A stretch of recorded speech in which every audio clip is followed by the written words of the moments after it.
America Iran ಮತ್ತೊಂದು ಸುತ್ತಿನ ಸಂಧಾನ ಸಭೆಗೆ ವೇದಿಕೆ ರೆಡಿ ಆಗ್ತಾ ಇದೆ. ಇಸ್ಲಾಮಾಬಾದ್ನಲ್ಲಿ ಮತ್ತೊಂದು ಹೈ ವೋಲ್ಟೇಜ್ ಸಭೆ ಇದು.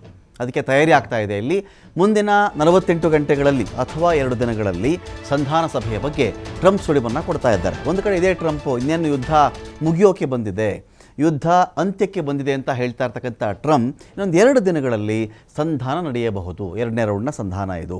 ಶುಕ್ರವಾರದಿಂದ 2 ದಿನಗಳ ಸಭೆ ನಡೆಸಬೇಕು ಅಂತ ಹೇಳಿ ಅಧಿಕಾರಿಗಳು ಪ್ಲಾನ್ ಮಾಡ್ಕೊಂಡಿದ್ದಾರೆ. ಸಂಧಾನ ಮಾತುಕತೆಗೆ ವೇದಿಕೆ ರೆಡಿ ಮಾಡ್ತಿರೋದು ಪಾಕಿಸ್ತಾನ. ಏಪ್ರಿಲ್ 22ಕ್ಕೆ ಅಂತ್ಯವಾಗಲಿರೋದು 2 ವಾರಗಳ ಕದನ ವಿರಾಮ.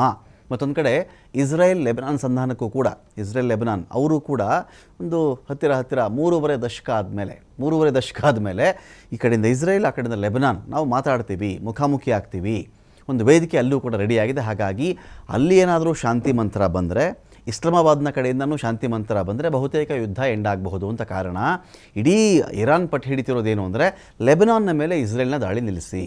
ಈ ಕಡೆ ಇಸ್ರೇಲ್ ಲೆಬನಾನ್ನ ಮೇಲೆ ದಾಳಿ ಮಾಡ್ತಾನೇ ಇದ್ದು, ಈ ಕಡೆ ನಾವು ಕದನ ವಿರಾಮ ಮಾಡಬೇಕು ಅಂದರೆ ಒಬ್ಬರಿಗೆ ಕದನ, ನಮಗೆ ವಿರಾಮನ, ಇರಾನ್ಗೆ ವಿರಾಮ, ಈ ಕಡೆ ಇಸ್ರೇಲ್ಗೆ ಕದನನ ಅವ್ರ ಹತ್ರ ಮಾಡಬಹುದಾ ಅಂತ ಕೇಳ್ಕೊಂಡಿತ್ತು. ಈಗ JD ವ್ಯಾನ್ಸ್ ಇಸ್ಲಾಮಾಬಾದ್ ಕಡೆ ಇವರು ಬರೋದ್ರಿಂದ, ಆ ಕಡೆ ಲೆಬನಾನ್ ಮತ್ತು ಇಸ್ರೇಲ್ ಒಂದು ಕಡೆ ಮಾತುಕತೆಗೆ ಕೂರುತ್ತಿರುವುದರಿಂದ ಒಂದು ಹಂತಕ್ಕೆ ಇದೇನೋ ಬರುತ್ತೇನೋ, ಶಾಂತಿ ಹಂತಕ್ಕೆ ಬರುತ್ತಾ ಅಂತ ನೋಡಬೇಕಾಗತ್ತೆ.